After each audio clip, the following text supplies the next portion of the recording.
नमस्कार दोस्तों, स्वागत है आपका इस वीडियो में। दोस्तों, इस वीडियो में हम डिस्कस करेंगे पीटी और आईएलटीएस के राइटिंग टास्क को।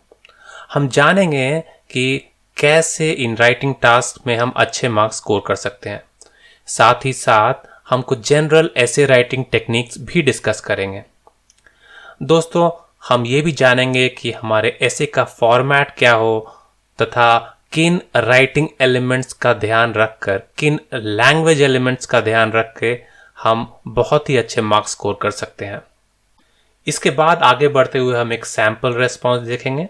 ये सैम्पल रेस्पॉन्स यानी कि एक सैम्पल ऐसे होगा जो हमने जो फॉर्मेट्स डिस्कस किए होंगे उसको फॉलो करेगा। तो दोस्तों, आप मेरे इस वीडियो को प्लीज लाइक और सब्सक्राइब कीजिए और मेरे साथ बने रहिए। दोस्तों, इस वीडियो में हम मेनली पीटी और आईएलटीएस के राइटिंग टास्क को डिस्कस करेंगे। इसके साथ साथ जैसे कि मैंने कहा, हम कुछ जनरल ऐसे राइटिंग टेक्निक्स को भी एनालाइज करेंगे। इन टेक्निक्स में हम इन डेप्थ जानेंगे कि किन लैंग्वेज एलिमेंट्स का यूज करके हम एक अच्छा ऐसे लिख सकते हैं, किन कंस्ट्रक्ट्स को यूज करके हम बहुत ही बढ़िया और इफेक्टिव ऐसे लिख सकते हैं। इसके साथ साथ हम ये भी जानेंगे कि हम अपनी जनरल राइटिंग स्किल्स कैसे इंप्रूव करें, किन लैंग्वेज एलिमेंट्स का यूज करके हम अपनी जनरल राइटिंग और भी ज्यादा इफेक्टिव कर सकते हैं। दोस्तों, अगर आप पीटी और आईएलटीएस का एग्जाम देना चाहते हैं और आप कोशिश कर रहे हैं कि आप किसी टेम्पलेट को रटें और उसके ऊपर बेस करके अपना एग्जाम दें, तो मैं कहूँगा please do not attempt that. That is very very risky. It might work out in the PT exams at times, but IELTS में वो बिल्कुल नहीं चलेगा। इसके साथ साथ अगर आपने PT एग्जाम में भी टेम्पलेट में कोई भी गलती कर दी तो आपका पूरा एग्जाम खराब हो जाएगा। So please try to learn the technique of writing a good essay instead of just memorizing a template. साथ ही साथ दोस्तों, अगर आप PT का एग्जाम दे रहे हैं तो definitely you want to travel to an English speaking country, चाहे वो पढ़ने के लिए हो या फिर जॉब के लिए हो। तो in any of the cases you need to have good writing skills to do well in your whatever you want to do. So मैं चाहूंगा कि आप इंग्लिश राइटिंग स्किल्स को इम्प्रूव करें और इस वीडियो का पूरा यूज करें। दोस्तों, मैंने PT एग्जाम्स के हर सेक्शन में 90 स्कोर किया है and I want you to benefit from my experience and knowledge and score high marks in PT and IELTS. Friends, if we observe minutely the type of essay that we are asked to write in PT or IELTS follows a pattern. हम अगर properly analyze करें तो हम देखते हैं कि English speaking countries में year 3 से लेके ईयर 10 तक एक खास किस्म की राइटिंग स्किल सिखाई जाती है। इसमें क्रिएटिव राइटिंग के साथ साथ एक और टाइप की राइटिंग है जिसे परसुएसिव राइटिंग कहते हैं। The children are taught to write persuasive essays. Basically IELTS और पीटी एग्जाम्स में हमें परसुएसिव एसेज ही लिखने को कहा जाता है। बेसिकली इन पीटी और आईएलटीएस के एग्जाम्स में हमें परसुएसिव एसेज लिखने को कहा जाता है। दोस्तों, परसुएसिव एसे है क्या, हम इसके बाद जानेंगे in the next section, but it should follow a structure. That's what is required in the schooling system, and it should follow a format and look to provide an opinion. So the writer should be providing an opinion. दोस्तों, इस section में हम जानेंगे कि persuasive writing या फिर persuasive essays है क्या। So the very first thing that we understand by a persuasive writing piece or a persuasive essay is that you try to convince the reader with your point of view. You are basically trying to persuade the reader.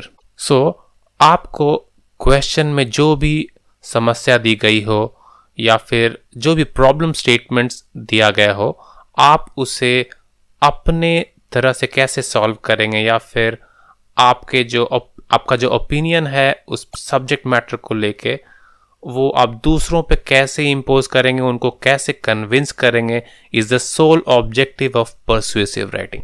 So these 2 points you should always keep in mind. You have to answer according to the question and your tone should be very, very convincing. Going to the next topic, let's discuss the format of the actual essay.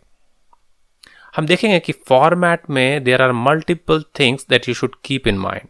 The first thing that you should keep in mind is you should have 5 paragraphs starting with an introduction. Introduction को हम thesis statement भी कहते हैं. तो हमारे ऐसे में 5 paragraphs होंगे. उनमें सबसे पहला होगा इंट्रोडक्शन या फिर थीसिस स्टेटमेंट. इस सेक्शन में हम जो प्रॉब्लम स्टेटमेंट है उसको एक्सप्लेन करेंगे और अपना ओपिनियन या फिर पॉइंट ऑफ व्यू भी देंगे. The next section will be the argument section. This is the second paragraph which will have your first argument supporting your opinion.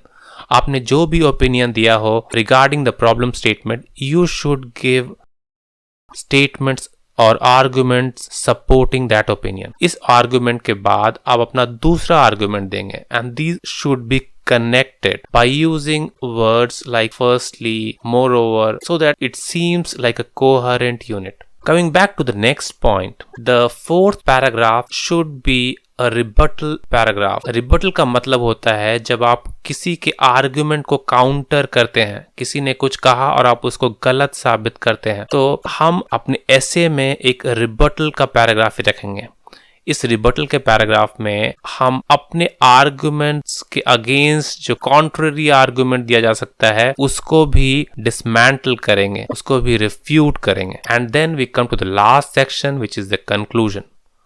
Conclusion is essentially a summary of what you have written along with your point of view that you have expressed. So किसी भी समस्या पे आपने जो भी समाधान या फिर आपने जो भी ओपिनियन दिया हो उसको आपको रीस्टेट करना है. साथ ही साथ आपको एक समरी लिखनी है आपके आर्गुमेंट्स की, आपने जो पहले लिखे हैं. So this is in short the format of the essay. हम इस फॉर्मेट का एक एग्जाम्पल भी देखेंगे and we will also see a sample essay in the next section. But before that, let's see what Pearson has to say about the format of the PT essay. आप अगर देखेंगे Pearson के site पे they have suggested ideal format or pattern for the essay.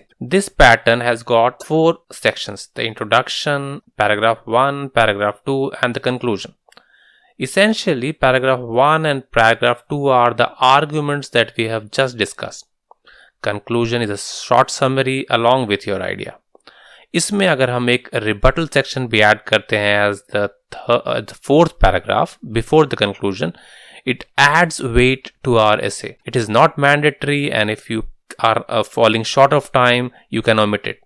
So before we go on to the next section and see the examples of different sections of the essay as well as a sample of the entire essay, let's see a few important points. So if we see here, Pearson recommends us to write within 200 to 300 words, but be very careful. If you write less than 200 words, you lose marks. But अगर आप 200 से ऊपर words लिख रहे हैं और उसमें गलतियां कर रहे हैं तो भी आपके marks कटेंगे. So the best strategy will be to write within 201 to 210 words and that's it. इससे आपका समय भी बचता है, आपको रिवीजन के लिए समय भी मिलता है और आप गलतियां भी कम करते हैं. Now let's go to the next section and discuss the actual examples.